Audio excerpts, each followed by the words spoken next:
पहिया तहजीब का आगाज। कदीम संगी दौर में इंसान का गुजरान बहुत मुश्किल था। इस ज़माने में सफ़र पैदल ही किया जाता था।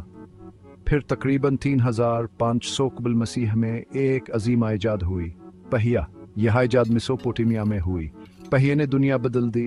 अब इंसान दूर दराज इलाकों तक सामान आसानी से ले जा सकता था। यह तहजीब के आगाज़ का पेशखीम साबित हुआ। पहिए ने न सिर्फ सफ़र को आसान बनाया बल्कि तजारत को भी फ़रोग़ दिया। दूर दराज इलाकों से अशिया की आमद रफ़्त में मुमकिन हुई।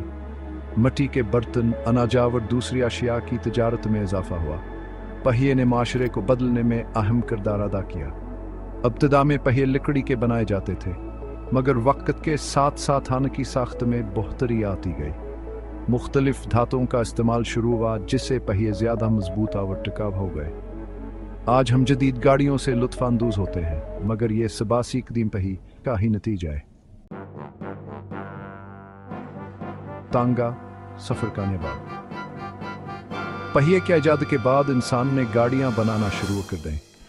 उन गाड़ियों को जानवरों की मदद से खींचा जाता।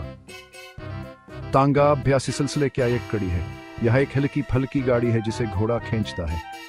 तांगे का इस्तेमाल कबावर कहाँ शुरू हुआ, इस बारे में तारीख खामोश है, लेकिन यह बात तय है कि ये गाड़ी सदियों से बरसगीर में इस्तेमाल होती आ रही है। तांगे के मुख्तलिफ डिज़ाइनों के साथ वजूद में आते रहे। कुछ तांगे सादा होते थे, जबकि कुछ बहुत आरामदह और खूबसूरत बनाए जाते थे। तांग न सिर्फ आमद और रफ़्त का जरिया था, बल्कि यह मालिक के शान शौकत का भी इज़हार करता था। लाहौर के शाही सवारी तांगा। लाहौर मोहब्बतों, रौनकों और तारीख का एक दिलचस्प मरका है। यहाँ मुख्तलिफ तहजीबों ने अपना रंग जमाया है।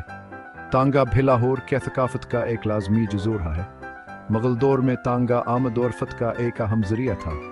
अमरा और शरफा तांगों पर सवार होकर निकलते थे। इन तांगों को बहुत आराइश व ज़िबाइश से सजाया जाता था। लाहौर में तांगों क्या एक ख़ास किस्म बगहे भी बहुत मशहूर थी।